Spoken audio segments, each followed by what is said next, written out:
Alright, today we're gonna get into our most favorite class, and this is the part where most people drops math, actually.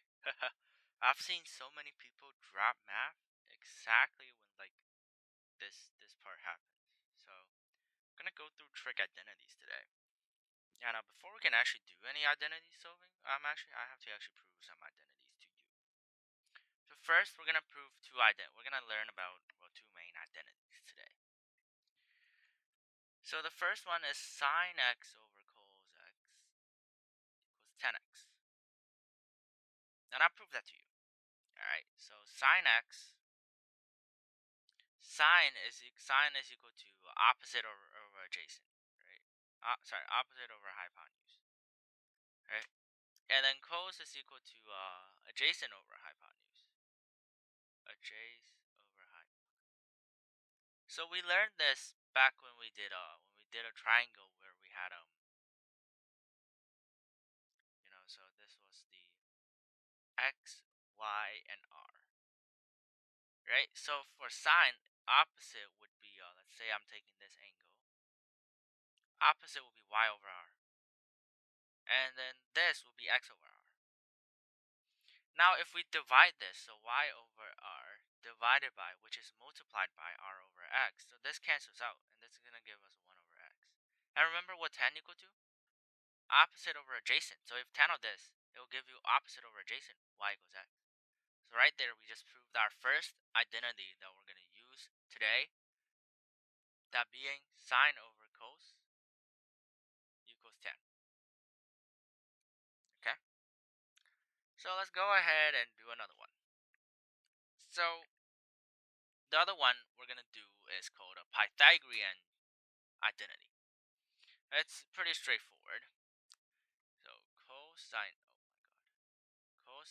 squared x plus sine squared x is equal to 1. So before you get all in that, let's go ahead and prove it. So remember cosine squared x, it could also be written as this. Cos x squared, right? That is interchangeable. So let's go ahead and do what that says. So cos x, remember what cos x is? Cos x,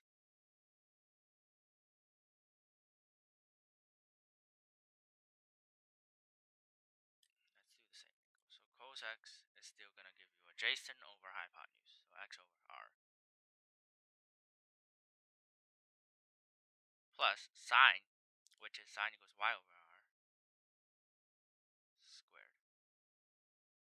So now we're going to go ahead and square both sides. So, well, not square both sides. We're going to just expand the bracket. So that's going to give you x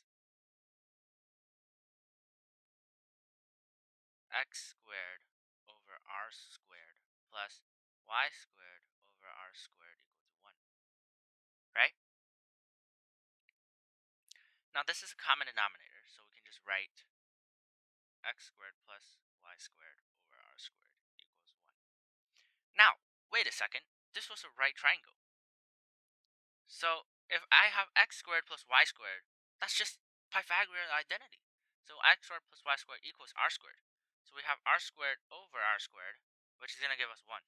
So essentially we just figured out another identity. Cos squared x plus sine squared x equals 1. And this is, you can see this in any format. So 1, 1 minus sine squared x equals cos squared x, or stuff like that. You can just see different formats. And then let's go ahead and prove this. So first, let's look at this.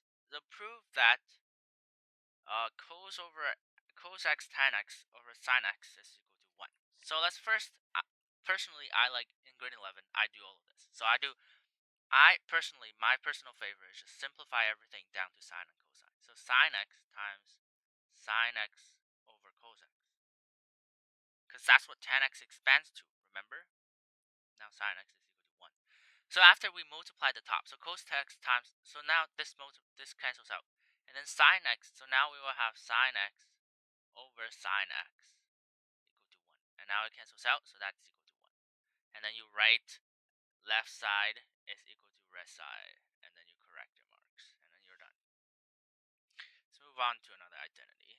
So proving that an equation is an identity, so cos x equals 1 over cos x minus sin x tan x. Let's go ahead and write it out. Cos x is equal to 1 over cos x minus sin x times sin x cos x. We expand the tan. It's gonna give on the right side. So usually we leave the left side, just leave it like that. Unless it's a very complicated one, which we're actually gonna have to do something, we usually just leave it there. So sin x multiplied by sin x, sin squared x minus cos x. So now we have the common denominator. So 1 minus sin squared x. Wait a minute. This is the Pythagorean's identity, remember? I showed you. So sin x squared plus cosine squared equals 1. So now 1 minus sin x squared is going to give us, so on the top, it's actually going to give us cos x squared. And on the bottom is cos x. And that is something we can just simplify. So now that's going to give us cos x. And then left side equals right side, and you're done. Now let's do another trig identities. For the equation sin squared x over 1 minus cos x equals 1 plus cos x. So when you first look at this, you might be like, oh wait, there's nowhere to start. But remember, be creative. Let's go ahead and look at this. Sin squared x. Remember, we can expand it to become 1 minus cos x cos squared x, right? So let's do that, because that's the only thing we can do right now. So 1 minus cos squared x over 1 minus cos x.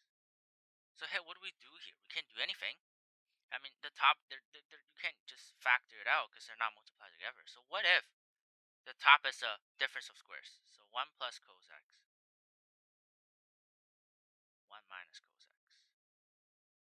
Right? This is a perfect square. This is a perfect square, right? Difference of squares. So we look at that, and now we do this. Put the bracket around, cross this out, cross that out. Hey, look, we just did it. We're done. And it also asks you to use a graph to show the equation appears to identity. So when you actually graph this out on decimals, the graph on the left should look exactly the same to the graph on the right. Which I'm going to do that right now, You know what? I'll do that right now. So let's go ahead and enter the first graph. Sin squared x over 1 minus cos x. So I've graphed that. And now let's go ahead and add another graph. That being 1 plus cos x. So obviously, I'll show you. This is what I have. The blue actually completely overlaps the red part. So you should probably do it on decimals yourself, simply because I can't show you that it overlaps. It's just one color for me. But if you do it yourself, you will see that it's the same. Now let's prove a tough identity. So first, let's go ahead and do this. This is an identity where I would suggest working on the left and right at the same time, but it's debatable. So 1 minus sin x. Okay, so 1 minus 1 minus sin x minus 1 over 1 plus sin x. So at the first, you might debate yourself, hey, what if I just what if I actually multiplied it together? So it would be fine if you multiply it together, but let's just simplify the right part as well. So 2 over sin x cos x. So that's gonna be 2 sine over cos x.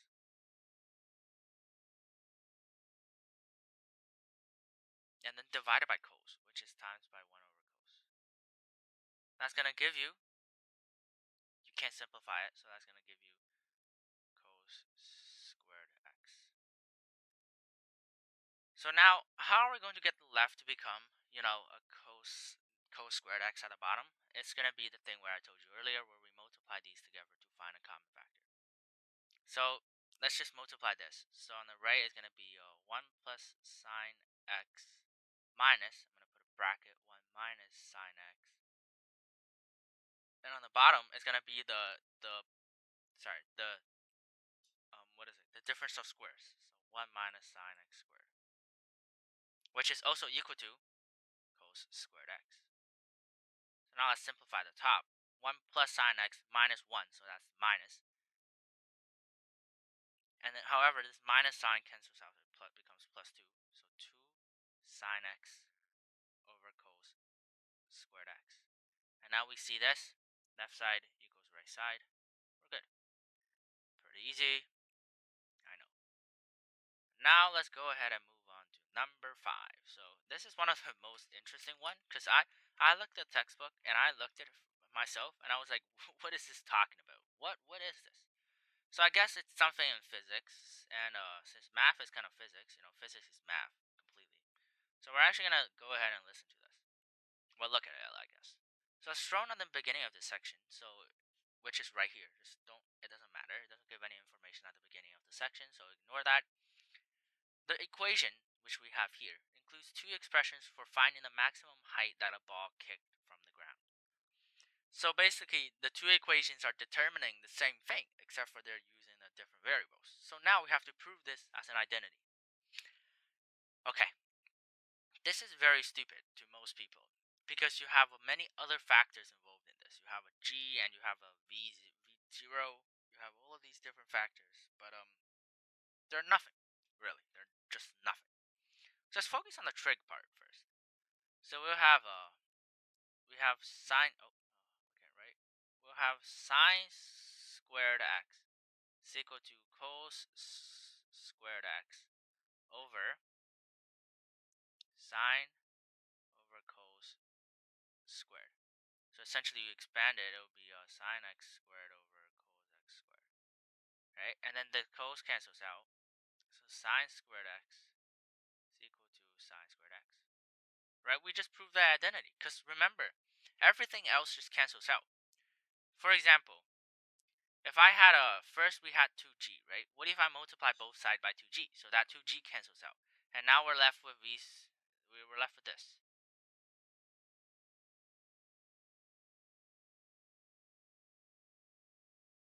And now what if I divide both sides by v naught squared? So now we cancels out this. So essentially all we're going to have left at the end is going to be only this.